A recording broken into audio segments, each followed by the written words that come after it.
মন্ত্রণালয় আজকে মহাকারা পরিদর্শক তিনি কিন্তু আজকে আইনমন্ত্রীর সঙ্গে বৈঠক করেছেন সচিবালয়ে। সেটা আইনের নানা দিক নিয়ে কথা বলেছেন, কিন্তু সেটা আপনি যেটা বললেন যে আইনমন্ত্রী হয়তো সরকারের আদেশটার কথাই বলতে চেয়েছেন, ব্যক্তিগত বা আইনমন্ত্রীর আদেশের কথা না, সেটা হতে পারে। এটা ভাষাগত একটা প্রস্তুত থাকতে বলেছেন। কিন্তু এখন দেখেন যুদ্ধাপরাধীদের বিচার, মৃত্যুদণ্ড এইসব নিয়ে আমরা শুরু থেকেই দেখেছি যে ইউরোপীয় ইউনিয়ন এটার একটা বিপক্ষে অবস্থানে। তারা গতকাল একটা বিবৃতি দিয়েছেন, সেখানে তারা বলছেন যে এই বিবৃতি তাদের কখনোই যুদ্ধ অপরাধীদের পক্ষে নয়। এই বিষয়টি নিয়ে ফিরবো দর্শক, তার আগে নিচ্ছি ছোট্ট একটা বিরতি, আমাদের সঙ্গেই থাকুন।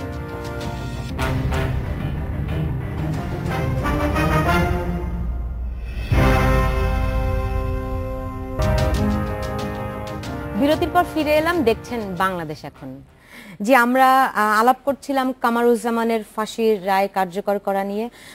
জনাব সৈয়দ ইশতিয়াক রেজা, একটা বিষয় দেখেন, সব সময় যখন বড় বড় কোনো বিষয় হয়, যে বিষয় নিয়ে মানুষের তুমুল আগ্রহ থাকে, সেই বিষয়গুলোতে দেখি যখন গুজব ছড়ায় তখন সরকারের পক্ষ থেকে যে কোনো একটা ব্যাখ্যা দেয়া, একটা সমন্বিত একটা তৈরি করে, এই ধরনের কোনো দেখি না। এটার কারণ কি? এটা আমার কাছে আপনি ঠিকই বলেছেন, এটা একটা বড় ধরনের মানে ট্রেডিশনালি আমাদের দেশে এটা একটা কমিউনিকেশন ফেইলিওর।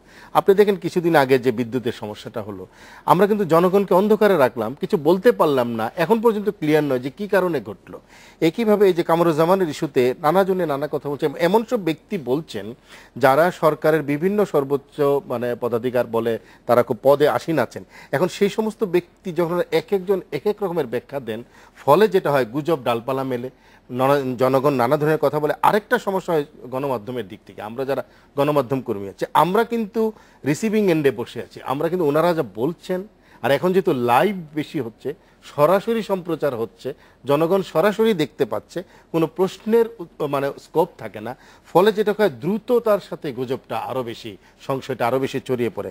আমার মনে হয় কামরুজ্জামান ইস্যুতে যে সত্যি এক্স্যাক্টলি জাহিদুল হাসান পিন্টু যেটা বলছিলেন বা আমরা যেটা জানি, সেই পুরো প্রক্রিয়াটা যদি সরকারের একটা দিক, আইনমন্ত্রী 3 দিন সময় নিলেন কেন, প্রথম দিন কেন কিছু বললেন না?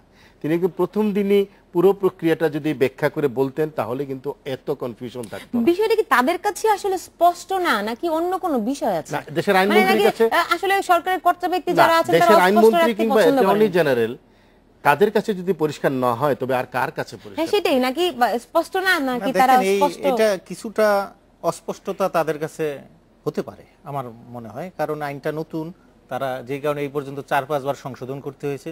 তারা যদি চিন্তা ভাবনা করতেন আইনটা বারবার সংশোধন করতে হতো না, একবার এই সব ঠিকঠাক করে ফেলতে পারতেন। হ্যাঁ, সেটার যেই প্রশ্নটা তুলেছেন, এটা আসলে এটা আমাদের রাষ্ট্রের কাঠামোর মধ্যে এটা আমরা দেখি না। আমরা বহুবার এটা নিয়ে বলেছি, সরকারের একজন মুখপাত্র থাকতে হবে।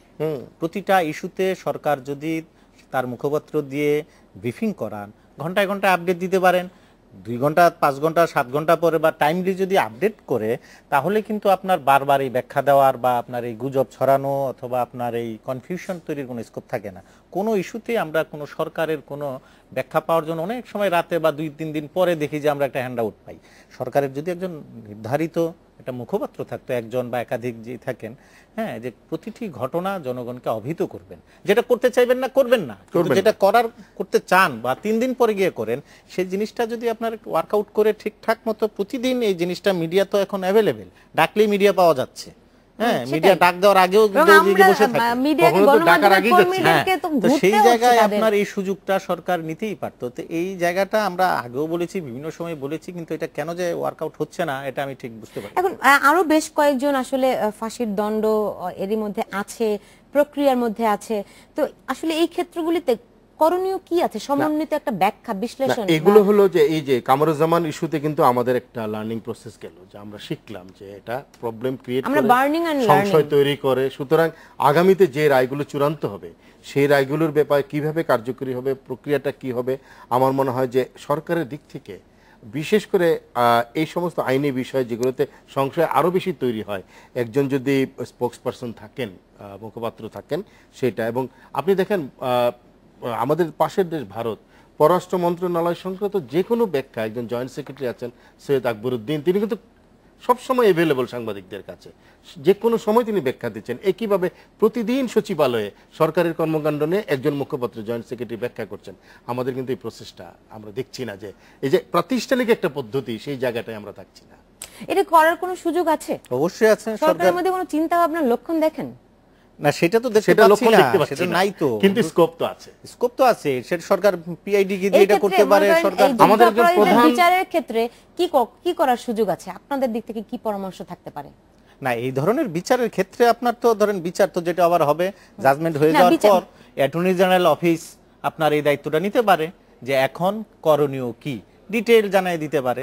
আর বিষয়টা যেহেতু সেট করা, এমন না যে আপনার নতুন নতুন ব্যাখ্যার জন্ম হবে এখানে, এটা আইনি প্রক্রিয়ার মধ্যে থাকবে। এই আইনি প্রক্রিয়াটা কি উনি যদি আবার ঠিক মতো না বলতে পারেন, তাহলেই কিন্তু আবার ওই যে আবার সংশয় তৈরি হবে। সংশয় তৈরি হবে। সেই জায়গাটা বসে দরকার অ্যাটর্নি জেনারেল অফিস বসে অথবা আইনমন্ত্রীর সঙ্গে তারা বসে, বা আরো যারা আইন জানেন তাদের সঙ্গে বসে একটা ড্রাফট তৈরি করে প্রসেসটা জানিয়ে দিলেই পারেন। কিন্তু সকালে একজন এক কথা বলবেন, বিকালে আরেকজন আরেক কথা বলবেন, এটা তো হতে পারে না।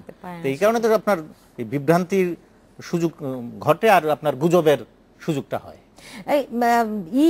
ইউরোপিয়ান ইউনিয়ন গতকাল একটি বিবৃতি দিয়েছে যে মৃত্যুদণ্ড সংক্রান্ত, মানে যখনই কোনো মৃত্যুদণ্ডের আদেশ হয় তখনই তারা একটি বিবৃতি দেয় এবং এর নিন্দা জানায়। না, এটা তাদের রেজুলেশন নেওয়া আছে, তাদের ইউরোপিয়ান ইউনিয়নের রেজুলেশন, এবং যিনি বক্তব্যটা দিয়েছেন কান্ট্রি ডেলিগেশনের চিফ ইউরোপিয়ান কমিশনের, তিনি যেটা বলেছেন উনি কিন্তু আজকে ক্লিয়ার করেছেন। এর আগে আপনি জানেন যে তাদের একটা বিবৃতি নিয়ে কামরুজ্জামানের বক্তব্যের পরপরই কিছুটা প্রতিক্রিয়া দেখা দেয়, এবং আমাদের প্রধানমন্ত্রী নিজেও কিছু তার সংবাদ সম্মেলনে প্রতিক্রিয়া দিয়েছেন, এবং তিনি বলেছেন যে তারা কোথায় থাকে যখন গাজাতে শিশু হত্যা হয়, নারী হত্যা হয়, হাজার হাজার মানুষ মারা যায়। এবং এই প্রেক্ষাপটটার পরেই কিন্তু আজকে তারা তাদের ব্যাখ্যাটা আরো করেছে, এবং তারা যেটা বলেছে, যেহেতু কমিশন, ইউরোপিয়ান কমিশনের রেজুলেশনটা হলো যে তারা ডেথ পেনাল্টির এগেনস্টে, মৃত্যুদণ্ডের বিরুদ্ধে, তাই তারা যে কোনো মৃত্যুদণ্ডকে রহিত করার কথা বলে। তবে তারা আজকে একটা বিষয় খুব পরিষ্কার করেছে যে যুদ্ধ অপরাধের কোনো বিষয়ে তাদের কোনো বক্তব্য নেই, এবং তারা যুদ্ধ অপরাধীদের পক্ষে কোনো অবস্থান নিচ্ছে না। এটা মনে হয় যে কিছুটা পরিষ্কার করলো। এই ক্লারিফিকেশন দেয়া তাদের প্রয়োজন হলো কেন? না, প্রয়োজন হলো আগে তারা তো সব সময় এই না, তাদের আগের স্টেটমেন্টটা যেহেতু প্রতিক্রিয়া সৃষ্টি করে, তাদের তো প্রথম থেকেই এই প্রতিক্রিয়া সৃষ্টি করছে, যখন আগের স্টেটমেন্টে ক্লিয়ার করা উচিত ছিল তাদের দিক থেকেও। এখন কি কারণে এটা প্রয়োজন হলো এটা কি মনে আপনার হচ্ছে? যখন সরকার প্রধান রিয়েক্ট করেন তখন সেটাকে তো কগনিজেন্সে নিতে হয়। আর আমাদের সরকার প্রধান রাইটলি রিয়েক্ট করেছেন। আপনার উনি যে প্রশ্নগুলি তুলেছিলেন, গাজায় তোমাদের মানবতা থাকে কোথায়, বা তখন তোমরা উদ্বেগ প্রকাশ করো না কেন, শিশুদের হত্যা করা হয় ইউরোপে যখন যুদ্ধাপরাধীদের শাস্তি দেওয়া হলো, তো সেইগুলি, এটা তো ঠিক। আমরা কিন্তু দেখি যে আপনার বৃহৎ শক্তিগুলো কখনোই আপনার তাদের দেশের মানবতা বিরোধী, বা তাদের দেশে বা তারা যেই আপনার মানবতা বিরোধী অপরাধগুলো করে থাকে সেখানকার নিন্দা বা উদ্বেগ বা কোনো প্রতিবাদ তারা করে না। এখন আমরা দরিদ্র রাষ্ট্র, গরিব দেশ, আমাদের উপর সুযোগ পায়, আমাদের একটু বকাঝকা করার সুযোগ তারা নেয়। কিন্তু সেই জায়গায় আমাদের প্রধানমন্ত্রী যেভাবে তার রিঅ্যাকশনটা দেখিয়েছেন, এটা আমি মনে করি প্রধানমন্ত্রী হিসাবে এটা কি শুধুমাত্র প্রধানমন্ত্রীর রিঅ্যাকশন? না না, এই প্রধানমন্ত্রী নিজের পার্সোনালিটির একটা বিষয় আছে, সবাই এটা পারবে না এইভাবে কথা বলতে। আরেকটি কথা আমি বলতে চাই এখানে সুলতানা, সেটা হলো ল অফ দ্য ল্যান্ড বলে একটি কথা আছে।